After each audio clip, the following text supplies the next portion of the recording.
Hello students, आज हम लोग chapter 4 linear equation two variable में एक्सरसाइज 4.1 करेंगे। इसके पहले के वीडियो में हम लोगों ने लीनियर इक्वेशन क्या होता है, इसकी प्रॉपर्टी क्या होती है, इन सब के बारे में चर्चा की थी। आज हम लोग क्या करेंगे, एक्सरसाइज 4.1। तो इसमें जो पहला क्वेश्चन दिया गया है वो है हमारा the cost of a notebook is twice the cost of a pen. कह रहा है कि जो कॉस्ट है नोटबुक की वो ट्वाइस है। ट्वाइस मतलब दो गुनी है। किसकी? Cost of pen. पेन की कॉस्ट की दो गुनी है। Write a linear equation in two variables to represent this statement. यानी कि इस स्टेटमेंट को पढ़ करके समझ करके हमको एक लीनियर इक्वेशन को देना है। तो क्या होगा यहाँ पर देखिए, यहाँ पर लिखा गया है the cost of a notebook is twice. तो सबसे पहले हम क्या करेंगे कि मान लेते हैं जो नोटबुक की कॉस्ट है वो x है। Let the cost of a notebook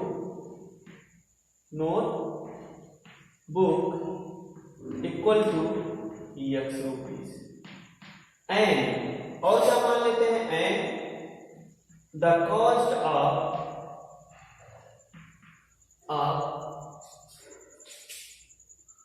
a pen equal to कितना, y रुपीज।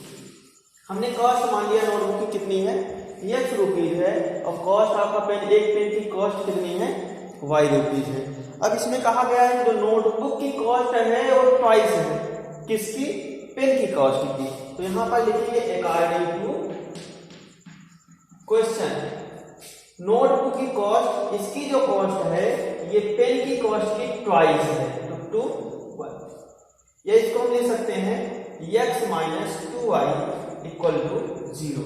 ये हमारा क्या है, ये हमारा लीनियर इक्वेशन टू वेरिएबल है। यहाँ पर x और y हमारे क्या है, दो वेरिएबल है, इसीलिए इसको क्या बोलेंगे, लीनियर इक्वेशन टू वेरिएबल। ये हो गया इसका सॉल्यूशन। इसके बाद इसी में है question number second. Question number second में क्या है, क्वेश्चन नंबर सेकंड में दिया गया है कि express the following linear equations in the form ax plus by plus c equal to 0 and indicate the values of a, b and c in each case। कह रहा है कि यहां पर जो लीनियर इक्वेशंस दिए गए हैं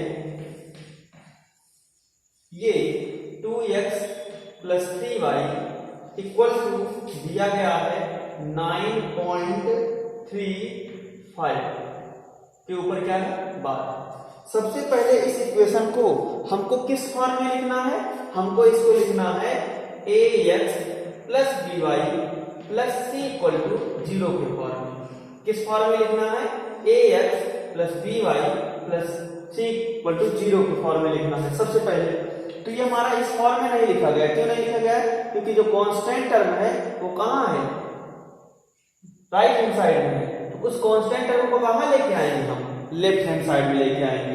तो वहां पर क्या हो जाएगा, 0 हो जाएगा। कैसे? देखिए 2x प्लस 3y और माइनस 9.35 बार इक्वल टू क्या हो जाएगा, यहाँ पर 0। इधर वैल्यू प्लस में थी, ट्रांसफर हुई वैल्यू किसमें हो गई, माइनस में हो गई, इक्वल टू क्या हो गया, 0 हो गया। अब इस इक्वेशन का कंपेयर इस इक्वेशन से कर देंगे। यहां पे लिखेंगे कंपेयरिंग द इक्वेशन। तो क्या कंपेयर किया जाता भैया, यहां पर हम x के कोफिशिएंट का कंपेयर करेंगे, यहां पर हम y के कोफिशिएंट का कंपेयर करेंगे, और यहां पर कांस्टेंट टर्म का कंपेयर करेंगे कोफिशिएंट। तो ये क्या हो जाएगा, a की वैल्यू कितनी हो जाएगी, 2, b की वैल्यू कितनी हो जाएगी, 3, और c की वैल्यू कितनी हो जाएगी, माइनस 9.35। लिख सकते हैं यहाँ पर a equal to 2, b equal to 3 और c इक्वल टू माइनस 9.35। ये हो गया इसका सॉल्यूशन। एक क्वेश्चन और देख लेते हैं, इसी में सेकंड पार्ट दिया गया है, क्वेश्चन नंबर सेकंड, इसी का सेकंड पार्ट देख लेते हैं। इसी क्वेश्चन का सेकंड पार्ट देख लेते हैं। इसमें दिया गया है x minus y upon 5 minus 10 equal to 0। यहां से इसको किससे कंपेयर करना है, ax plus by plus c equal to 0। यानी कि जो हमारा इक्वेशन दिया गया है ये हमारा स्टैंडर्ड फॉर्म में है, इस फॉर्म में है। तो कंपेयर कीजिए, तो कंपेयर करने पर क्या मिलेगा, a की वैल्यू, यहाँ पर x का कोएफिशिएंट कितना है, कुछ नहीं लिखा गया है। जब कुछ नहीं होगा तो यहाँ कितना मान लिया जाएगा, 1। तो x का कोएफिशिएंट कितना हो गया, a की वैल्यू कितनी हो गई, 1। x का कोएफिशिएंट कितना हो गया, 1। तो a की वैल्यू कितनी मिलेगी यहाँ पर, 1। a इक्वल टू कितना आ गया, 1। ऐसे ही b का जब कंपेयर करेंगे तो b इक्वल टू कितना मिलेगा, b इक्वल टू मिलेगा -1/5।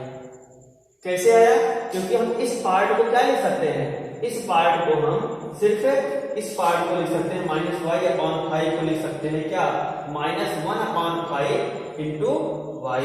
तो b की वैल्यू कितनी हो जाएगी, -1/5।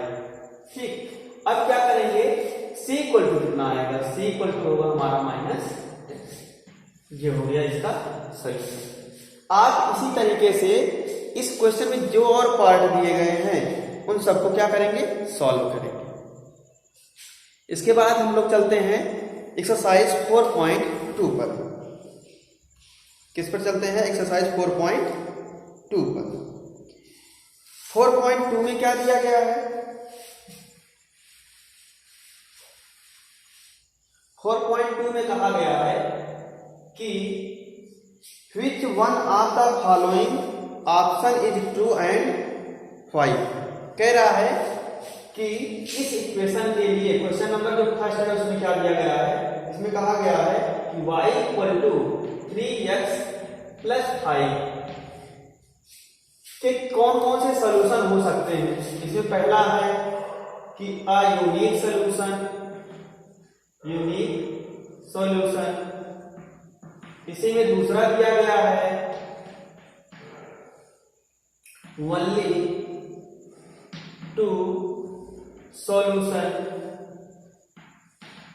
इसी में तीसरा पार्ट दिया गया है कि इनफाइनाइट मेनी सॉल्यूशन।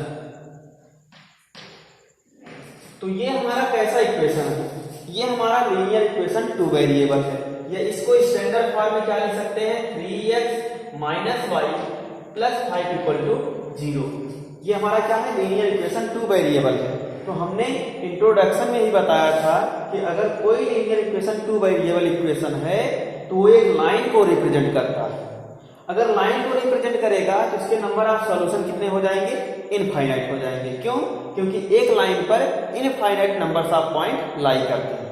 तो इसका सॉल्यूशन क्या होगा, इसका आंसर क्या होगा, इनफाइनाइट मेनी सॉल्यूशन। इसलिए ये इक्वेशन के कितने सॉल्यूशन होंगे, इनफाइनाइट मेनी सॉल्यूशन। ठीक है, इसी के बाद इसमें सेकंड क्वेश्चन दिया गया है, question number second. Question number second में कहा गया है कि right 4 solution for each of the following equations. कह रहा है जो इक्वेशंस यहाँ पर दिए गए हैं उन सारे इक्वेशंस के आप 4 सॉल्यूशन बताइए। 2x plus Y equal to 7। अब ये हमारा लीनियर इक्वेशन 2 वेरिएबल है, या इसका स्टैंडर्ड फॉर्म होगा 2x plus y minus 7 equal to 0। ये हमारा लीनियर इक्वेशन 2 वेरिएबल। इसके कितने सॉल्यूशन हो सकते हैं, इनफाइनाइट सॉल्यूशन हो सकते हैं। बताना हमको कितना है, सिर्फ 4। तो बताइए कैसे निकालेंगे। यहाँ पर हम क्या करते हैं, इसको सॉल्व कर लेते हैं। कैसे, हम लिखेंगे 2x प्लस वाई माइनस 7 दिया गया इक्वल टू 7 कर लेते हैं। 7 को ट्रांसफर कर देंगे। फिर क्या लिखेंगे इसको, y equal to 7 minus 2x। ये आ गया। अब इस इक्वेशन में x की वैल्यू हम पुटअप करते जाते हैं, लिखेंगे यहाँ पर पुटिंग x इक्वल टू 0, एक बार 0 रख लेते हैं, क्या मिलेगा, y इक्वल टू हो जाएगा 7 minus 2 into 0, y equal to आएगा 7 माइनस 0, आ जाएगा कितना 7। पहली वैल्यू क्या मिल गई, पहला सोल्यूशन हमको मिला कि जब हमने x इक्वल टू 0 रखा तो y का मान कितना आया 7। फिर पुटिंग x इक्वल टू 1, जब 1 रखेंगे तो क्या आएगा, 1 रखने पर आ जाएगा हमारा y equal to 7 minus 2 into 1, कितना आएगा 7 माइनस 2 इक्वल टू 5। जब हमने 1 रखा तो क्या आया, 1 पर हमको मिला 5, ये दूसरा सॉल्यूशन हो गया। फिर पुटिंग x इक्वल टू 2 रख दीजिए, तो क्या मिलेगा, y equal to 7 minus 2 into 2, कितना आ जाएगा ये 7 माइनस 4, वैल्यू कितनी आ जाएगी y इक्वल टू 3, ये हमको तीसरा सॉल्यूशन मिल गया। 2 पर हमको कितना मिला 3 मिल गया। फिर पुटिंग क्या x इक्वल टू 3 रख लीजिए, क्या मिलेगा, y equal to 7 minus 2 into 3, कितना आ जाएगा ये 7 माइनस 6, वैल्यू कितनी आ जाएगी y इक्वल टू 1, ये हमको चौथा सॉल्यूशन मिल गया 3 और 1। इस तरीके से हम x की वैल्यू इसमें रखते चले जाएंगे और y की वैल्यू हमको मिलती चली जाएगी। और कहां तक निकाल सकते हैं, इनफाइनाइट मेनी सोल्यूशन निकाल सकते हैं, इनफाइनाइट सोल्यूशन निकाल सकते हैं। इसके 4 सोल्यूशन कौन कौन से हुए, एक ये हो गया, एक हमारा ये हो गया, एक हमारा ये हुआ और दूसरा हमारा ये हमारे 4 सोल्यूशन हो गए। तो यहां तक आप लोग करेंगे कौन कौन से क्वेश्चन को, 4.1 का क्वेश्चन नंबर फर्स्ट और सेकंड, 4.2 का क्वेश्चन नंबर फर्स्ट और सेकंड। इसमें जितने पार्ट हैं आप लोग करिए। आप लोगों को जहां पर भी प्रॉब्लम होती है हमसे संपर्क कीजिए, हम आपको उसका आंसर बताएंगे, उसका सलूशन बताएंगे।